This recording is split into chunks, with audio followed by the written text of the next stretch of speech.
بس جو لوگ ایمان والے ہیں وہ جانتے ہیں کہ یقیناً یہ حق ہے ہمارے رب کی طرف سے، اور جن لوگوں نے کفر کیا ہے وہ کہتے ہیں کہ اللہ کا اس مثال سے کیا ارادہ ہے۔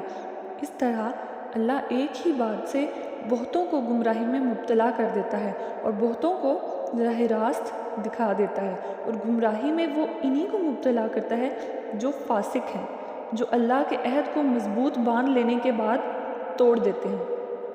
اللہ نے جسے جوڑنے کا حکم دیا ہے اسے کاٹتے ہیں اور زمین میں فساد برپا کرتے ہیں۔ حقیقت میں یہی لوگ نقصان اٹھانے والے ہیں۔ تم اللہ کے ساتھ کفر کا رویہ کیسے اختیار کرتے ہو حالانکہ تم بے جان تھے؟ اس نے تم کو زندگی عطا کی، پھر وہی تمہاری جان سلب کرے گا، پھر وہی تمہیں دوبارہ زندگی عطا کرے گا، پھر اسی کی طرف تمہیں پلٹ کر جانا ہے۔ وہی تو ہے جس نے تمہارے لیے زمین کی ساری چیزیں پیدا کی، پھر اوپر کی طرف توجہ فرمائی اور 7 آسمان استوار کیے، اور وہ ہر چیز کا علم رکھنے والا ہے۔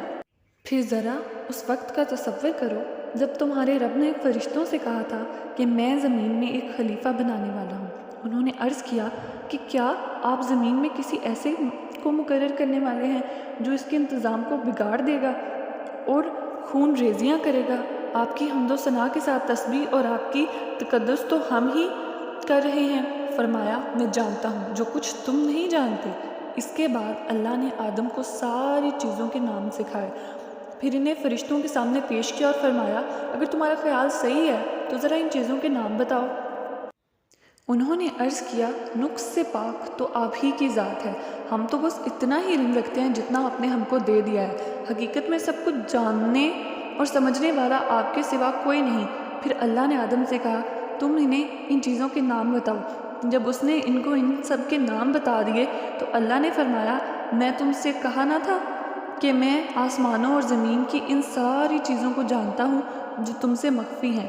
جو کچھ تم ظاہر کرتے ہو وہ مجھے بھی معلوم ہے، اور جو کچھ تم چھپاتے ہو اسے بھی میں جانتا ہوں۔ پھر جب ہم نے فرشتوں کو حکم دیا کہ آدم کے آگے جھک جاؤ تو سب جھک گئے، مگر ابلیس نے انکار کیا۔ وہ اپنی بڑائی کے گھمنڈ میں پڑ گیا اور نافرمانوں میں شامل ہو گیا۔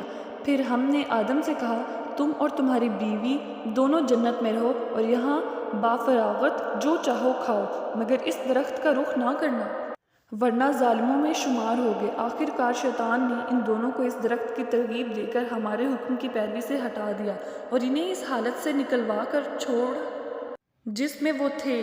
ہم نے حکم دیا کہ اب تم سب یہاں سے اتر جاؤ، تم ایک دوسرے کے دشمن ہو۔